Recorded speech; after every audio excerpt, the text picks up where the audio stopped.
lá fazer mais uma questão do IFBA 2022, questão de número 17, que diz o seguinte: em uma aula de cinemática, o professor realizou um experimento no qual usou um plano inclinado, uma esfera sólida, uma esfera oca e um cilindro sólido, todos com distribuições uniformes de massa. O plano tinha uma altura h e um ângulo θ com a horizontal. Primeiro, o professor abandonou a esfera oca da altura h do plano, em seguida a esfera sólida e, por fim, o cilindro, observando o movimento de rolamento nos três casos. Ao final do experimento, os alunos fizeram as afirmações a seguir. Aí nós temos aqui a nossa primeira afirmação.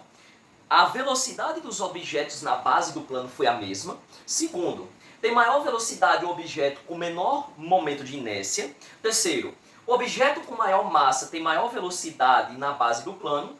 Quarto, o objeto com maior diâmetro tem maior velocidade na base no plano. 5. A velocidade da esfera sólida será maior que a da oca e esta menor que a do cilindro. Está correto apenas o que se afirma em... Bom, para a gente fazer essa questão, né, então a gente imagina um plano inclinado, onde a gente vai ter lá, né, esses três experimentos, o momento em que o professor vai jogar a esfera sólida, depois a esfera oca e depois o cilindro, né, de um plano inclinado. Bom, como a gente está falando de rolamento, né, e a gente não tem deslizamento, a gente utiliza, né, a conservação da energia mecânica, beleza? E aí a equação é essa que é colocada aqui, onde a gente tem que a nossa energia potencial gravitacional, no ponto mais alto, ela vai ser igual à soma das energias cinéticas, já que nós estamos tratando de rolamento, né? Quando ele chegar lá na base do plano, essa energia potencial ela se transformou em energia cinética durante o percurso, né? E lá no ponto final, o resultado dessa energia potencial vai ser a soma das energias cinéticas, ok? Bom, tanto a translacional como a energia cinética rotacional. E aqui nós temos as nossas equações, né? Onde a gente tem aqui a energia potencial gravitacional, mg vezes h, que vai ser igual à energia cinética translacional, e aqui a nossa energia cinética rotacional, beleza? Como ômega é V sobre R, né? E a gente no final vamos ter que encontrar a velocidade linear. Por que nós vamos ter que encontrar a velocidade linear, a expressão para a velocidade linear? Porque se você prestar atenção nas afirmativas, todas elas estão falando, né, comparando, né, alguma grandeza com a velocidade. Então, repetindo aqui, na primeira ele fala a velocidade dos objetos na base do plano foi a mesma, né, é uma afirmação e a gente vai ver se essa afirmação é verdadeira. Na segunda, tem maior velocidade o objeto. Na terceira, o objeto com maior massa tem maior velocidade na base do plano. A afirmativa 4, o objeto com maior diâmetro tem maior velocidade na base do plano. E quinta, a velocidade da esfera sólida será maior que a oca e esta menor que a do cilindro. Então nós temos que encontrar a expressão para a velocidade linear, beleza? Tá, então ômega é V sobre R, como ômega está ao quadrado, então V vai ficar ao quadrado e R vai ficar ao quadrado. Depois a gente vai isolar aqui a velocidade ao quadrado aqui e o 2, né? Então nós isolamos aqui e colocamos esses termos aqui dentro do parênteses, beleza? Ok, e aí para a gente isolar a velocidade, esse 2 passa multiplicando, né? E esse que está multiplicando passa dividindo. Então nós vamos ficar com essa equação aqui. Depois esse 2 passa para o outro lado em forma de raiz, então nós vamos ficar com essa expressão, ok? Essa é a expressão para a velocidade linear. O que falta a gente colocar nessa equação e resolver e conferir se as afirmativas estão corretas? Falta a gente colocar o momento de inércia, né? E existe um cálculo para a gente encontrar os momentos de inércia, tanto da esfera sólida, como da esfera oca e do cilindro sólido, tá? Esse cálculo eu posso demonstrar em um outro momento, mas é interessante a gente lembrar, né, esses momentos de inércia aqui, né? Porque lá no dia da prova, né, a gente pode gastar tempo, né, fazendo esse cálculo. É interessante a gente lembrar, beleza? Então aqui a gente tem o momento de inércia da esfera sólida, o momento de inércia da esfera oca e o momento de inércia do cilindro sólido, dado por essas equações.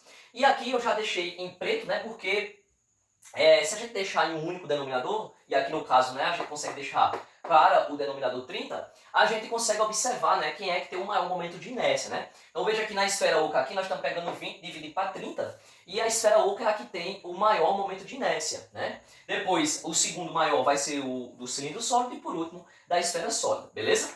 Bom, se a gente observar, eu já deixei uma setinha aqui, onde a gente observa que a velocidade ela é inversamente proporcional ao momento de inércia, ok? Isso significa que quanto maior for o momento de inércia, menor será a velocidade linear. Quanto maior for a velocidade linear, menor será o momento de inércia. Bom, ok? Então, assim, tendo essas informações, a gente já pode responder as afirmativas. Né? Então, a primeira afirmativa ele diz: a velocidade dos objetos na base do plano foi a mesma. Essa afirmação não é verdadeira, né? Por que ela não é verdadeira? Porque como os momentos de inércia são diferentes, a velocidade vai ser diferente, né? Então, essa afirmativa ela não é verdadeira, ela é falsa. A segunda diz o seguinte: tem maior velocidade o objeto com menor momento de inércia. E essa afirmação é verdadeira, né? Porque como velocidade e momento de inércia são inversamente proporcionais, aquele que tiver o menor momento de inércia, maior será a sua velocidade. E nesse caso aqui, é a nossa esfera sólida, que tem o menor momento de inércia, né? Então, a esfera sólida, ela vai ter a maior velocidade quando ela chegar lá no solo, né? Quando ela descer o plano inclinado, beleza? Então, essa segunda afirmativa ela é verdadeira, né? A gente já até colocou aqui essa expressão aqui, né? Quando a gente substitui esses momentos de inércia aqui, a gente vai ver lá que a velocidade da esfera sólida vai ser a maior, depois vem a velocidade do cilindro sólido e depois a velocidade da esfera oca, né? Ela vai ter a menor velocidade. Não precisa nem a gente substituir, né? Vendo que a velocidade é inversamente proporcional ao momento de inércia, basta a gente olhar aqui o momento de inércia e ver quem vai ter a maior velocidade e a menor velocidade. Terceira afirmativa, o objeto com maior massa tem maior velocidade na base do plano. Será que essa afirmativa ela é verdadeira? Bom, se a gente pegar o momento de inércia através dessa equação, esse K aqui que eu coloquei aqui é por conta desse 12 sobre 30, 20 sobre 30 e 15 sobre 30. Né? Como são constantes, a gente pode representar por uma letra, K. E aqui nós vamos ter M e R, né? A massa e o raio. Se a gente substituir esse momento de inércia nessa equação, nós vamos ter essa equação aqui. E aí a gente observa, né, que a massa ela é simplificada, né? No final a gente vai ter essa equação e a gente observa que M não aparece. Ou seja, a velocidade ela não depende da massa, né? Então essa afirmativa ela é falsa, né? A terceira é falsa, né? Porque ele diz que o objeto com maior massa tem maior velocidade na base do plano. Nada a ver, beleza? A velocidade ela não depende da massa.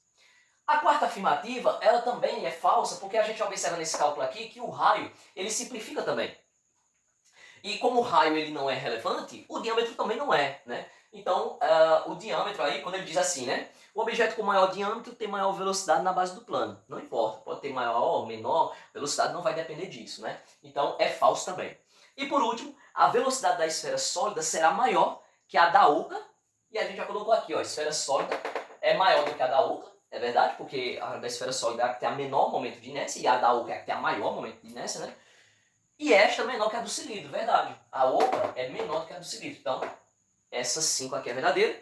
E a gente tem aí, né, está correto apenas os que se afirmam em 2 e 5, né? E aí a alternativa correta a se marcar é a letra A.